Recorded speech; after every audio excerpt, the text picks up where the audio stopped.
Hi my loves, in today's reading, we will going to have energy reading. Let's see the energy first.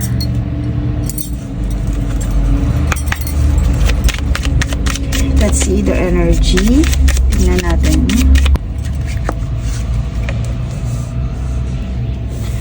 Rush, forceful. Okay.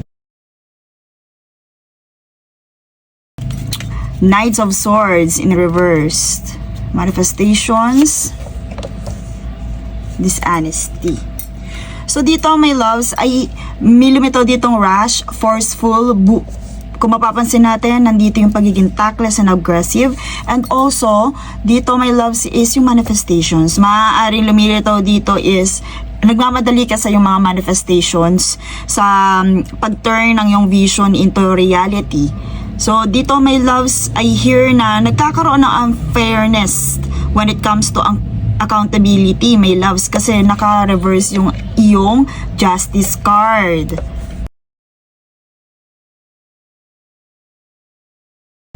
At pwede din my loves dito ay mayroong sabihin natin naghahangad ka ng fairness, naghahangad ka ng equality my loves. I hear na naghahangad ka ng equality dito. Maaari din na soon ay meron ka din find out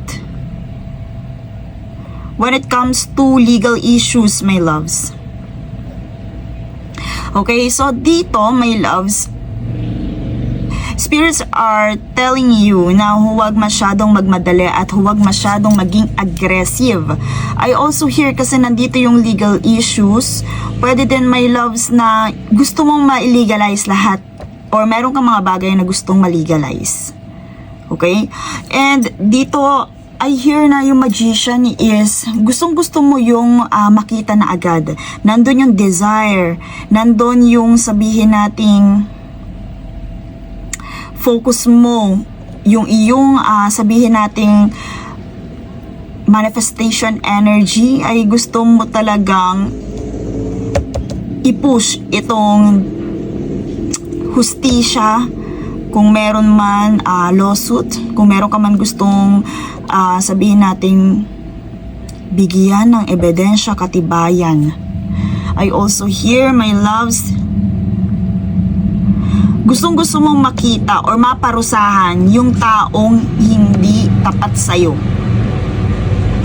Pero may loves dito, in reverse siya, yung justice na to. So maaaring ikaw to or yung sabihin natin mga taong nasa paligid mo, yung may dishonesty sa'yo. Pwedeng ikaw din may loves, dishonest ka sa yung sarili. And I hear na yung energy ngayon, merong unfairness na nangyayari. Pwedeng iyon yung nararamdaman mo na may someone na hindi patas sa'yo. May someone na lack of accountability sa'yo, my loves. And dito, my loves, doon nakafocus yung iyong creative energy. Doon nakafocus, my loves, yung creative energy mo kasi masyado kang nagmamadali. Okay, let's see more clarifier for this energy. Kasi, my loves, sa energy mo pa lang, nandito na yung pagmamadali. At sabihin natin na you are a powerful manifestor, pero ang namamanifest mo is injustice. Bakit? Because of this forceful energy.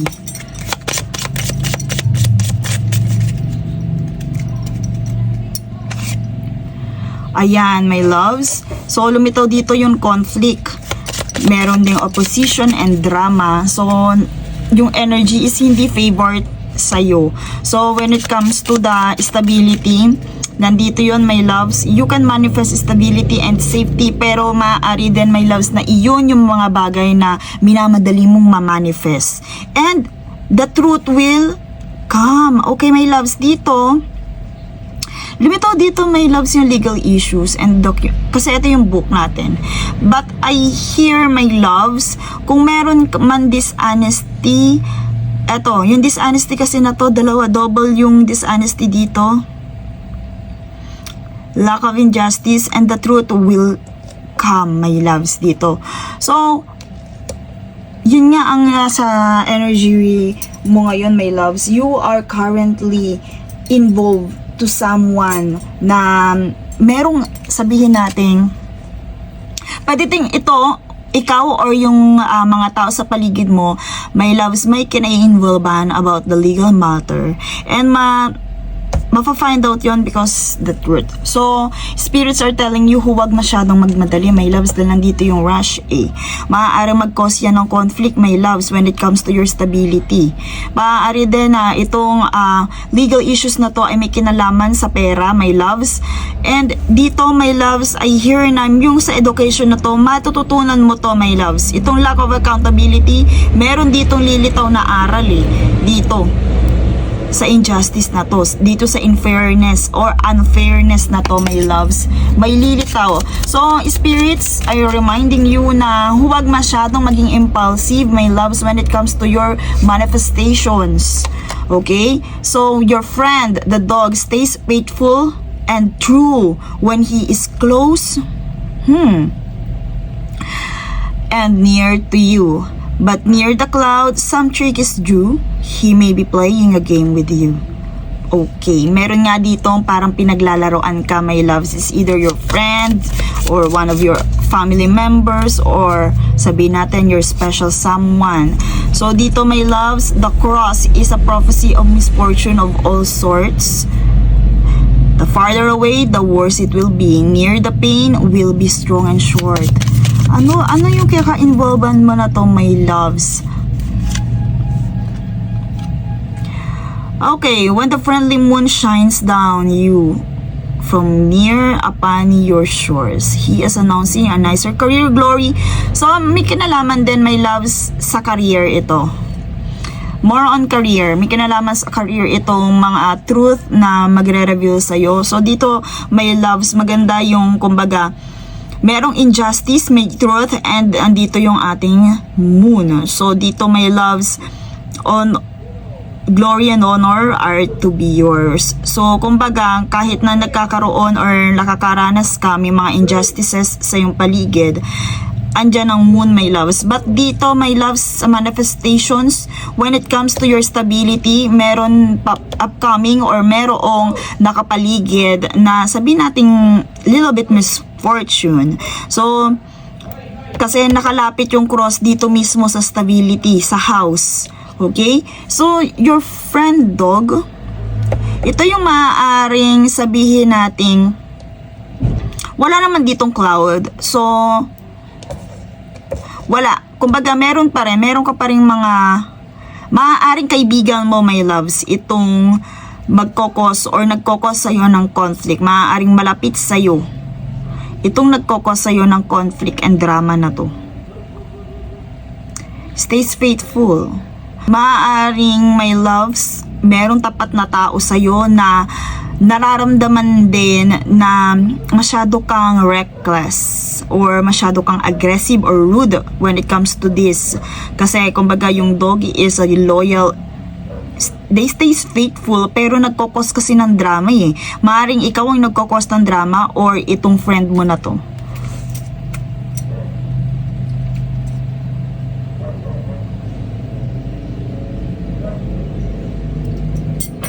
Okay, so tingnan natin kung sino ba to. Tingnan natin kung related. Who is this, my loves? Kasi meron ditong friend dog na lumitaw na maaaring mag-cause din ng drama or ikaw, maaaring ganun yung maging effect mo sa tao na to. Let's see kung sino to. Yun. Someone same height as you.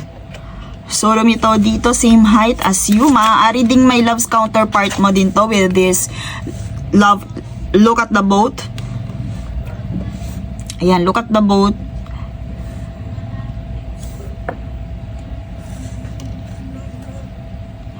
So, maaaring counterpart mo because of the boat na too close to each other. Pero same height as you.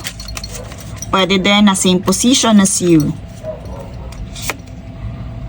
Albino, maaari, my loves, na ito ay sabihin nating maputi din, my loves, maaaring maputi or mahilig sa pink, maaari, my loves, na mahilig sa roses, and sabihin natin may pagka-mestizo, pwedeng ganun, my loves. Pwedeng nagbigay din sa'yo. Pregnant, my loves.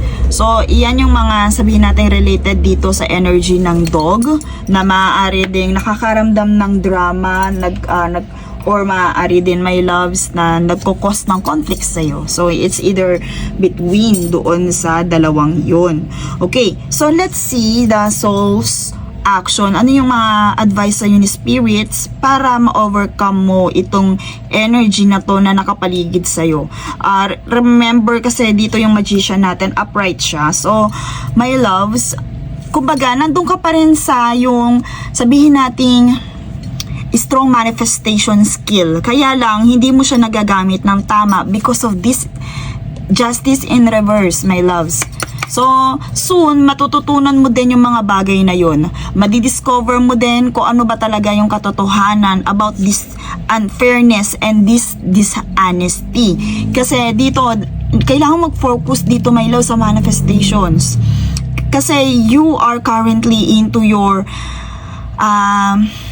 willpower and sabihin nating skill, ability na kung saan you are able to turn visions into reality.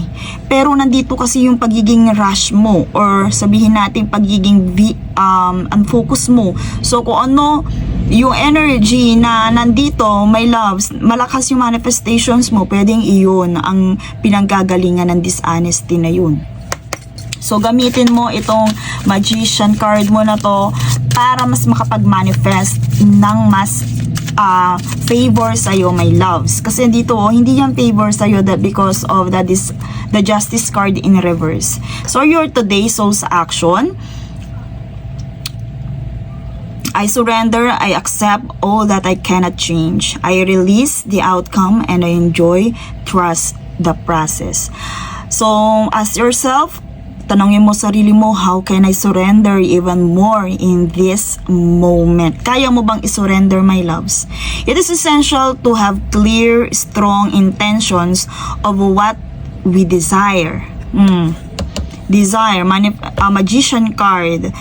So, it is equally important for us to detach from the outcome.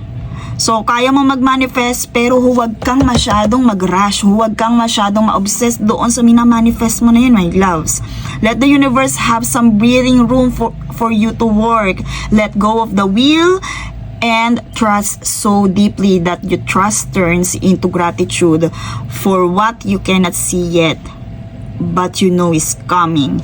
So, maaari related din dito sa truth na yun, maaari dito din sa education na yun, pero my loves, nandito yung friendly moon kasi eh. So, hindi ka naman panapabayaan, my loves, na manatili ka doon sa, sabihin natin, kung ano may injustice na nasa isip mo na yan or nasa paligid mo na yan. Kung napapaligiran ka, nandun yung truth, my loves. Lilitaw at lilitaw din yan.